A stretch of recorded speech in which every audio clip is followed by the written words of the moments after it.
লেবুতলা মাধ্যমিক বিদ্যালয় জলবায়ু পরিবর্তন বিষয়ে সচেতনমূলক কর্মসূচির আওতায় দেওয়ালিকা 2025 দেওয়ালিকা প্রস্তুতকারক কমিটিতে ছিলাম আমি মোহাম্মদ সেলিম রেজা, সহকারী শিক্ষক ইংরেজি, এবং দেওয়ালিকা প্রস্তুত করেছিল আমার বিদ্যালয়ের বিভিন্ন শ্রেণীর ছাত্রছাত্রীবৃন্দ। তো শুরুতেই ছিল মোহাম্মদ আজাদ 10ম শ্রেণী, জাকিয়া তাবাচ্ছুম 9ম শ্রেণী, রাবিয়া তাবাচ্ছুম 9ম শ্রেণী, সামিয়া ইসলাম 9ম শ্রেণী, টিনা রানী শর্মা 7ম শ্রেণী।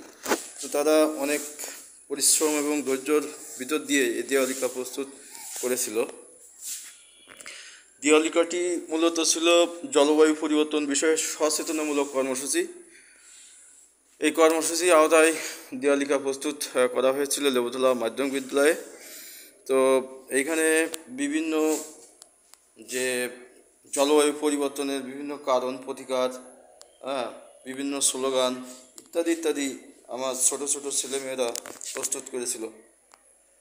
দেখুন বন্ধুরা, এখানে অনেক কিছুই তারা উপস্থাপন করেছে। এখানে একটি কবিতা উপস্থাপন করেছে, প্রবন্ধ উপস্থাপন করেছে। এখানে দেখেন একটা ছবি তারা প্রস্তুত করেছে। এখানে ছবিটি আসলে জলবায়ু পরিবর্তনের ফলে কি করতে পারে, কি হতে পারে, এটাতে পরিত্রাণের উপায় তারা ছবির মাধ্যমে ফুটিয়ে তুলেছে। এটা প্রস্তুত করেছিল টিনা রানী শর্মা।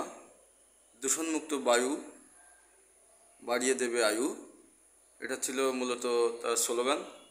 তারপরে আরেকটা স্লোগান দেখুন, সবুজ গড়ি জীবন ধরি। এভাবে তারা আরও স্লোগান লিখেছিল, জলবায়ু বাঁচাও জীবন বাঁচাও। এখানে একটা ছবি তারা পোর্ট্রেট করেছিল, খুবই সুন্দর। এখানে কিছু তারা লেখালেখি অর্থাৎ প্রবন্ধ রচনাও তারা করেছিল, এটা খুবই সুন্দর। এখানে স্লোগান দিয়েছে, সবুজ হোক পৃথিবী, শান্ত হোক জীবন।